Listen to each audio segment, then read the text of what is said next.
And the Kremlin says Dagestan airport violence a result of outside influence.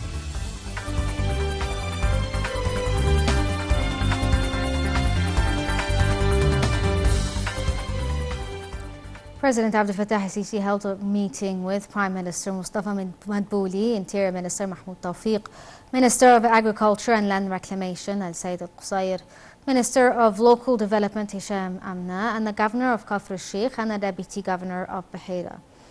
The presidential spokesperson, Councillor Ahmed Fahmy, said that during the meetings, President al-Sisi was briefed on the latest developments exerted to secure the agricultural lands and challenges facing the concerned bodies regarding this issue.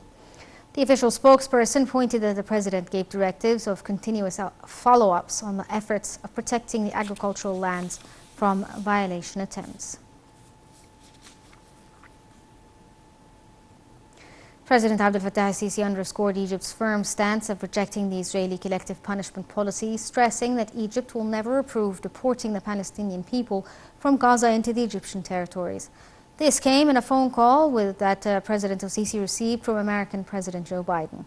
During the call, President al-Sisi affirmed the necessity of reaching a humanitarian truce to boost intensive efforts done by Egypt in cooperation with the United Nations and international parties to deliver humanitarian, medical and relief to people in Gaza.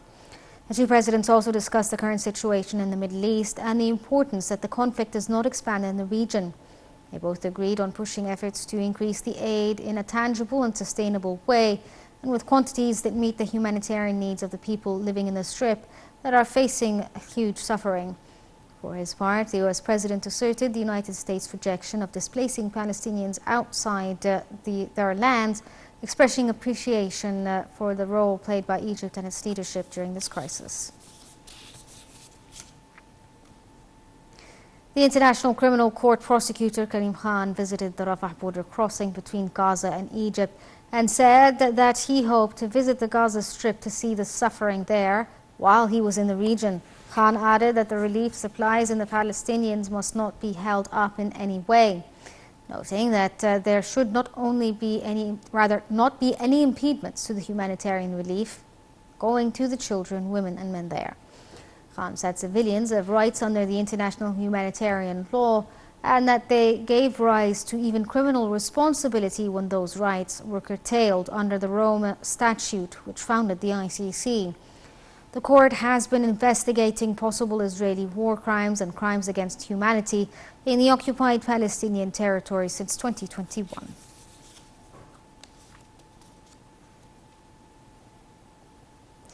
The UN Office for the Coordination of Humanitarian Affairs, OCHA, said 33 trucks carrying water, food and medical supplies had entered Gaza on Sunday through the Rafah border crossing with Egypt.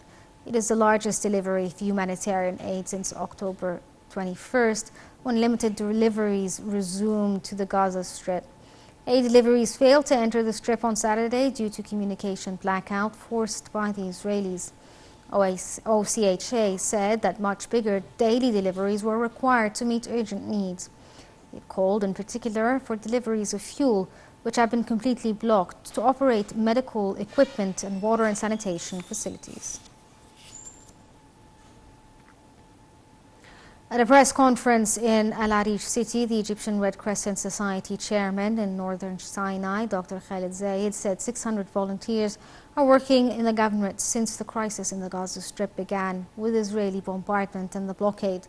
He said that the volunteers have worked for up to 7,000 hours continuously in cooperation with both the Tahya Masra Fund and the National Alliance for Civil Work. Khalid Zayed said that the volunteers are receiving, sorting and reshipping international humanitarian aid, relief and medical supplies sent to the Palestinians in the Gaza Strip. The Palestinian death toll in the Israeli aggression in the Gaza Strip has reached 8,306 on Monday. The rise came as Israeli airstrikes hit buildings near two hospitals in the Gaza city, the main city in the enclave, which is located in northern parts slated by Israelis for the evacuations. The strike also led to a fresh blackout of communications in northern Gaza, disrupting rescue and